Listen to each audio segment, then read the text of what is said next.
buenas tardes chicos, hoy vamos a ver ya uno de los últimos temas del tercer parcial en la materia de literatura. En la clase anterior vimos cómo se estuvo formando o de dónde vino lo que es el género narrativo. Hoy vamos a ver algunos aspectos contextuales que tiene el género narrativo. Espero que tomemos en cuenta esta parte, puesto que de aquí nos vamos a basar. Si ya topamos o ya mencionamos algunos puntos de este tema en, no sé, en taller de lectura tal vez, entonces se nos va a hacer fácil recordarlos. Pero si no, presten atención porque no es muy complicado, pero sí es un poco extenso. Lo bueno de estos videos es que lo podemos repetir una y otra vez. Si tienen dudas, acuérdense de hacérmela saber antes de tiempo y no durante el examen. ¿Ok? Entonces, los aspectos contextuales de la narrativa se dividen en dos partes: los externos y los internos. De los externos podemos dividir en cuatro partes: la época literaria, el momento histórico, la biografía y el argumento. Y de los internos está el narrador, los personajes, el tiempo, el espacio y el ambiente. Ok, vamos a iniciar uno por uno, vamos a estar viendo, vamos a dividir por partes. Primero vamos a ver el externo, luego vamos a ver el interno. Y el primero que vamos a mencionar de estos es el externo. El primero de los externos que vamos a mencionar, como ya hemos visto en la diapositiva anterior, es la época literaria. Bueno, quiero aclarar, de la época literaria vamos a definir el estilo literario que se estuvo escribiendo en diferentes épocas. Hay desde literatura medieval, literatura y de Renacimiento, incluso los más reconocidos de las literaturas están como a finales del siglo XIX o a principios del siglo XX, como por ejemplo algunos de los grandes novelistas ingleses. Está Charles Dickens con sus historias como la de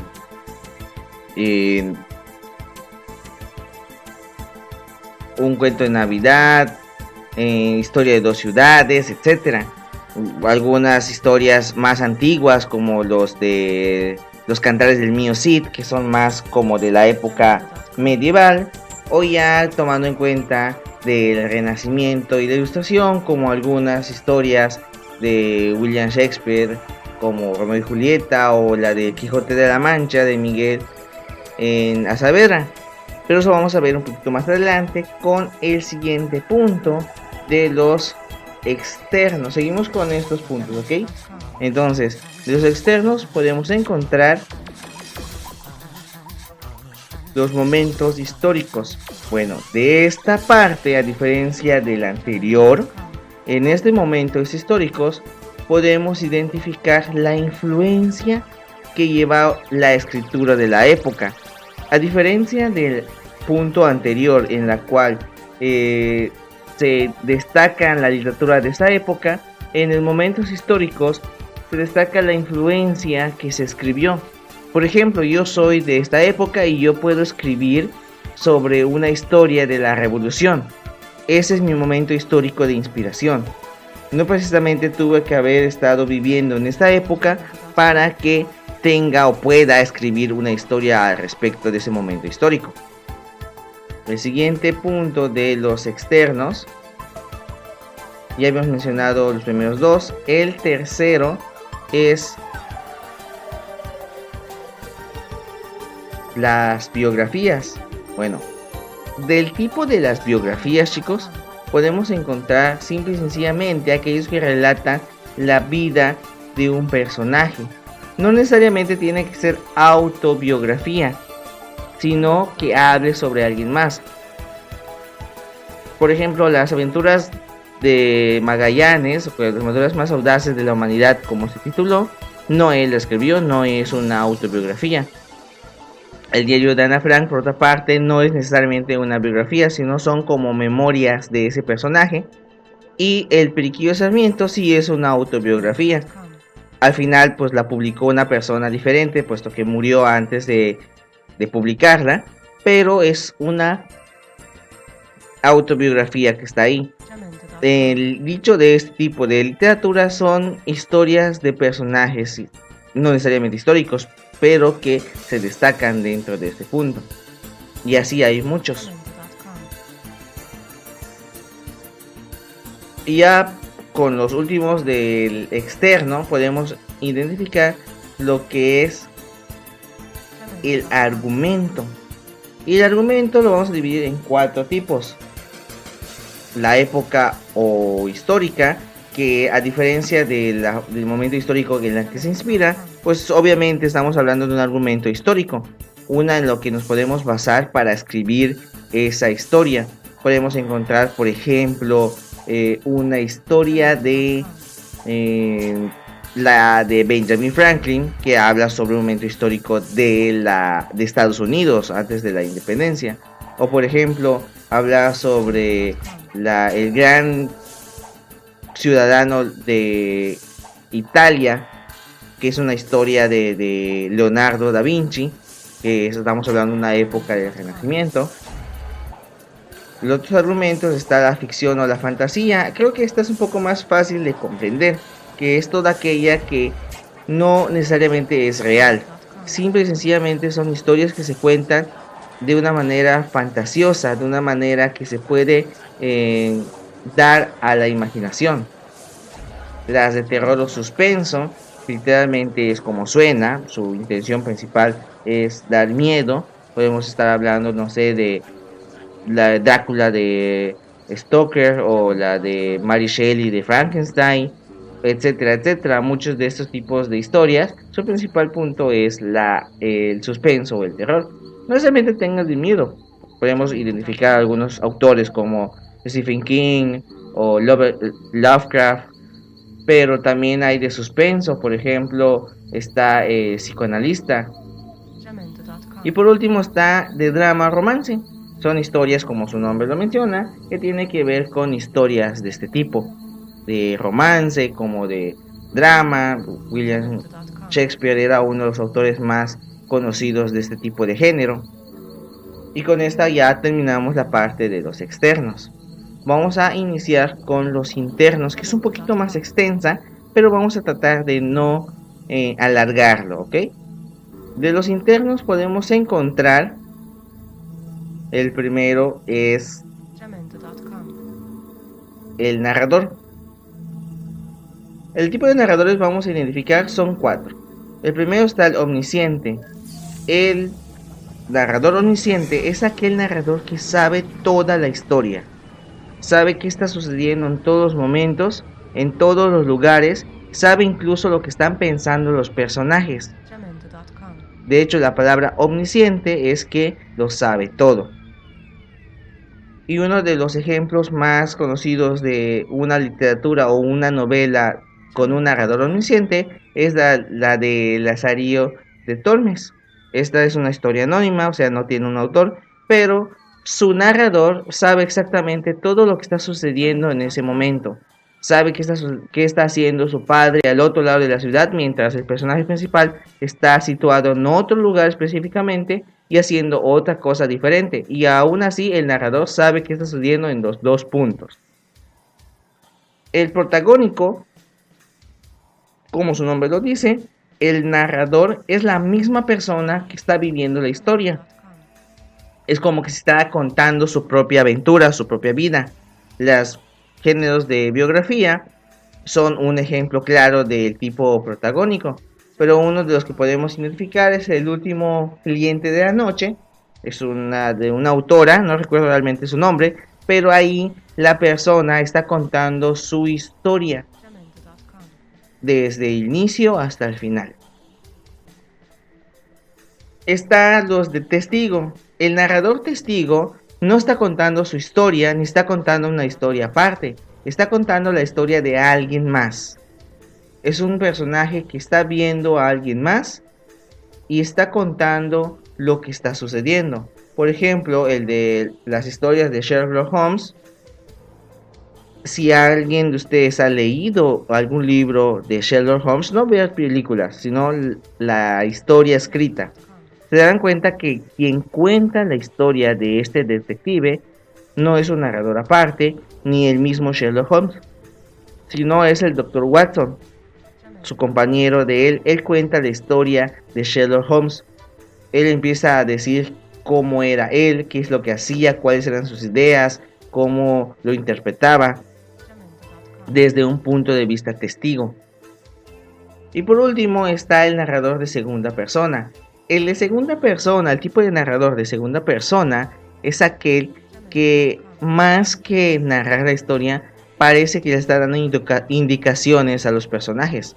La que dice, y deben tomar dicha decisión, y lo hacen. O dieron la vuelta en esta parte porque ahí era tal lugar. Entonces ese tipo de narrador es de segunda persona. Uno de los ejemplos que podemos encontrar es la de Nicholas Sparks, la de Dear John o Querido John. De hecho hay una película muy buena de esa, en la cual obviamente el narrador está contando una historia, pero está contando un punto de vista del tipo segunda persona. Les sugiero que lean este tipo de libros ahora que tienen tiempo y noten el tipo de narradores que se encuentran. De hecho deben estar en línea en la página de Cognición TDA diagonal lecturas, deben estar por lo menos 2 de esos tipos de libros. Sherlock Holmes y la de Querido John están ahí. Pienso buscar los otros 2 y ponérselos también para que tengan de lectura. Bien, entonces ya tenemos el primer tipo de los internos. Vamos con el segundo. El segundo de los internos es el personaje. Los personajes también tienen una gran clasificación.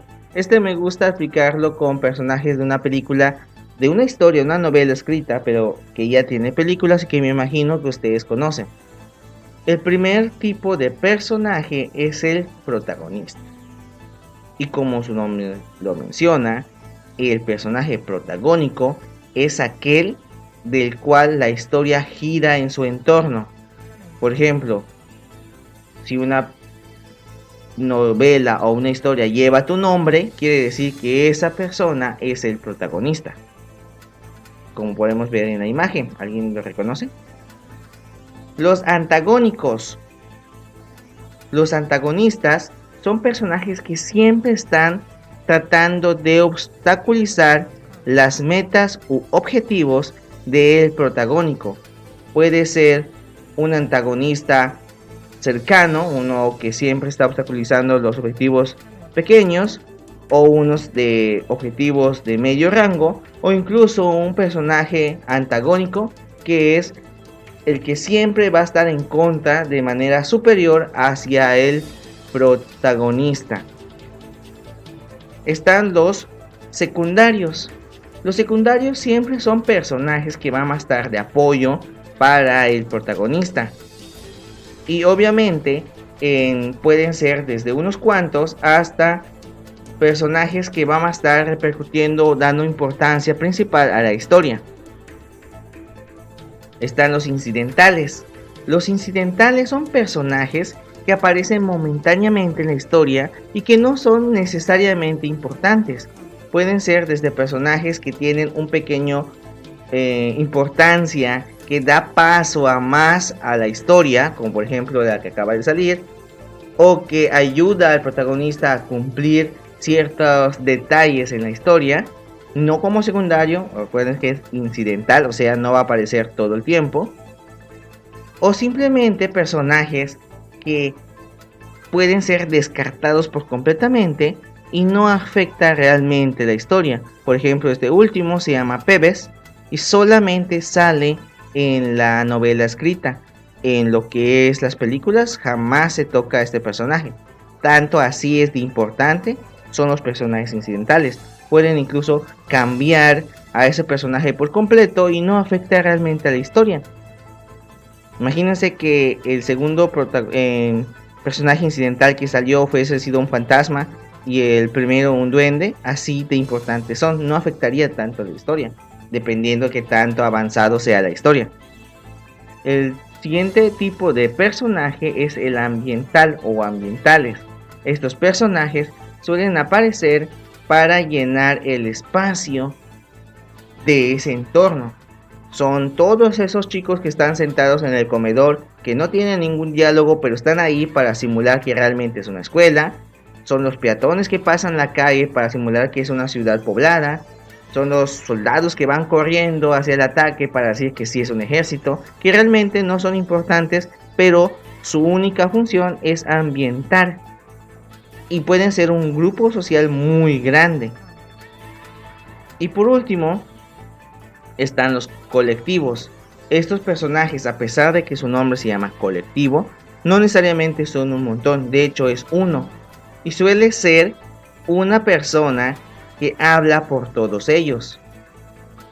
Este personaje obviamente va a decir o va a hablar sobre algunas cosas que piensa en grupo.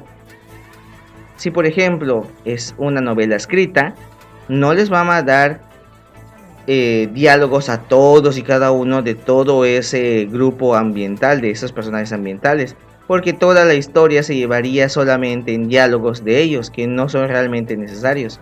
Por lo tanto, siempre sale un personaje que habla por todos, y los demás lo secundan diciendo, sí, claro, y cosas de ese estilo. ¿Ok? Bien, chicos. De aquí vienen siendo los el segundo tipo, que son los personajes, y esperemos que estén tomando nota. Acuérdense que quiero que me tomen nota, no necesariamente que copien lo que está en las diapositivas.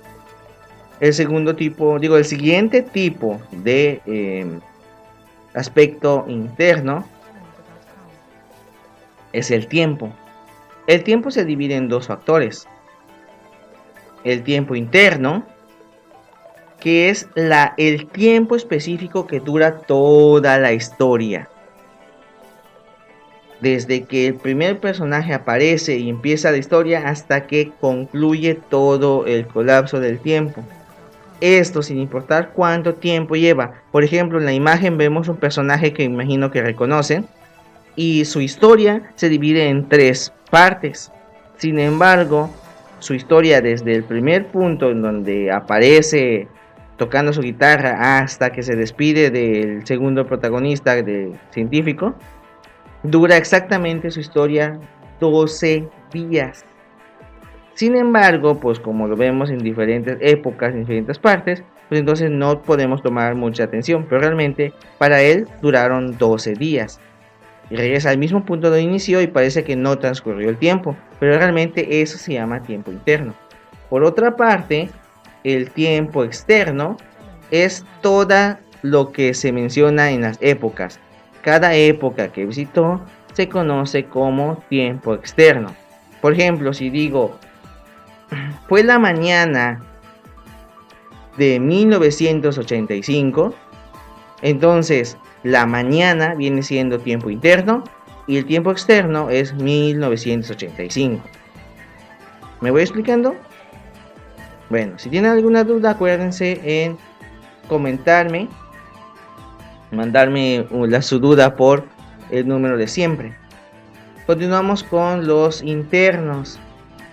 El siguiente tipo de aspecto interno, al igual que el anterior, también se divide en 2, y es el aspecto de espacio. Y el espacio, como dije, se divide en 2, que también es espacio interno, que es todo relato que sucede en un aspecto interno, o sea, dentro de algo, dentro de una oficina, dentro de un cuarto, dentro de un edificio. Todo lo que sucede dentro de algo, un salón por ejemplo, viene siendo un espacio interno.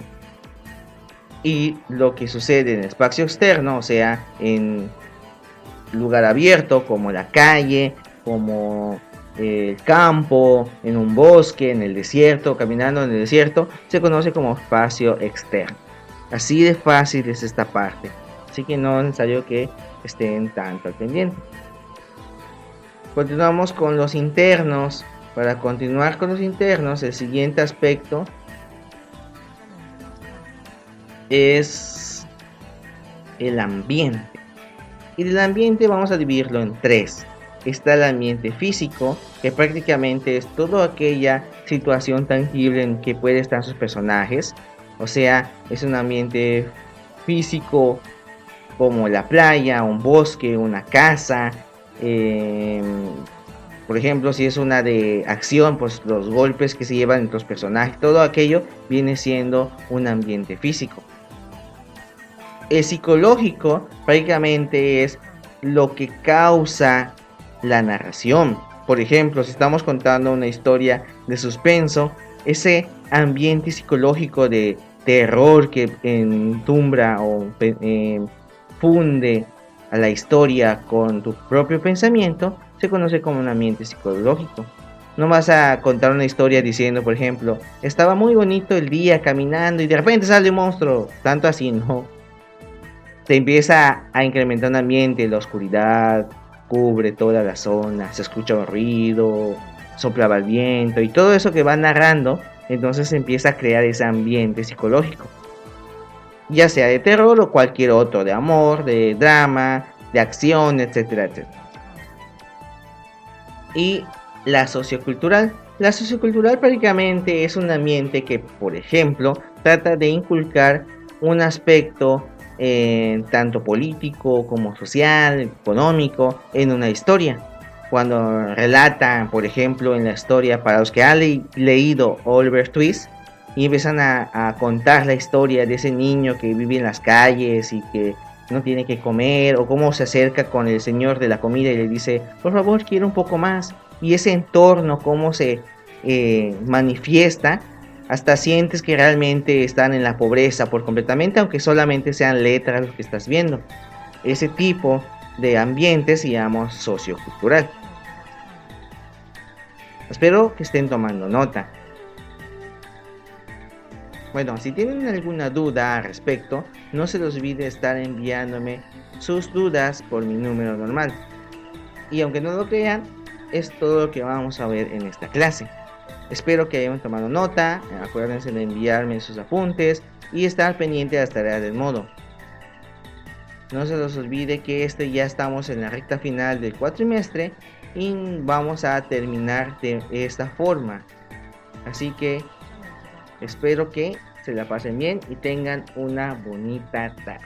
Nos vemos hasta la siguiente clase.